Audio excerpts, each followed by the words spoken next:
I have never shared this publicly, what I'm about to share with you. But I feel that you are the audience that I want to share it with. And maybe all of a sudden now I have, the permission, from above to go ahead and share this. But what I want to share with you is that I am a registered nurse. And about 20 years ago, which is crazy because I don't feel that old, but I've been a nurse for 30 years. So I was nursing for about 10 years, and I had worked the midnight shift this particular night. And when you're working late and you're tired and it's like 6 in the morning and you've got to draw blood, got to get the morning bloods before they eat, and I was in a hurry. And I was working at the medical center, and I went to draw the blood, and I will never forget what happened to me. But all of a sudden, I was putting the syringe that I'd drawn the blood in to put it into the tube, the lab tube, and I had gloves on and everything like you're supposed to, but how many know a needle goes right through gloves just like that?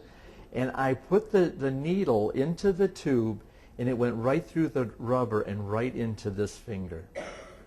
And I thought, oh my God, what happened? It's a needle stick. It's kind of a common practice, but, we're supposed to all be, trained to not let that happen. And, I'm not saying that I wasn't careless, but it's 6 in the morning, you're tired, you want to go home, you got bloods to draw, you got things you got to get done. And all of a sudden, I had stuck myself with a dirty needle. Well, I immediately went to the chart. And I began to look through the chart, and I began to see things I didn't want to see. Here was an IV drug abuser with a history of hepatitis.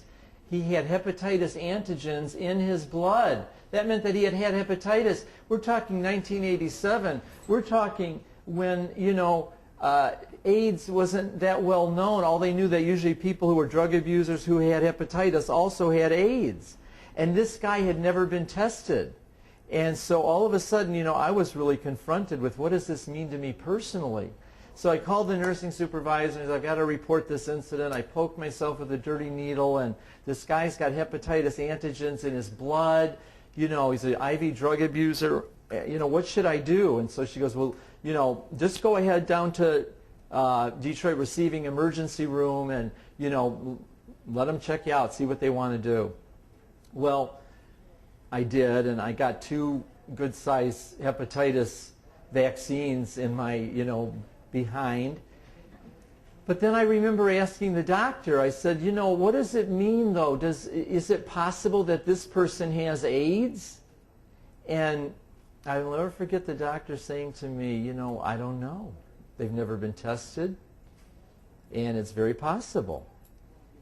When you're a young guy, I have small children then. My kids, I think, were 6 and 4.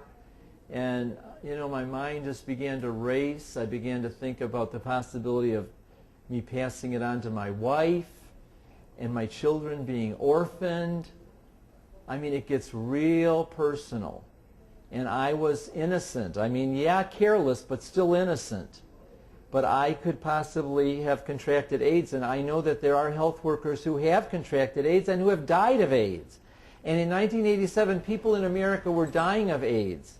Nowadays, they really do, control it better with antiretroviral. I was reminded of innocent people getting AIDS. Husbands who go off and are migrant workers that bring the disease home to their wives, and all of a sudden, the children are orphans.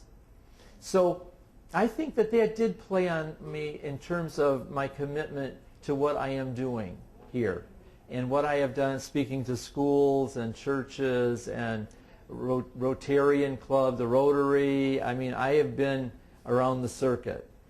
So it is personal.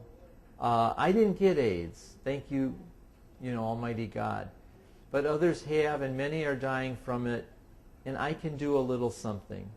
And I want FAWN to show compassion for those who have AIDS, and I want to educate Americans to the place of action.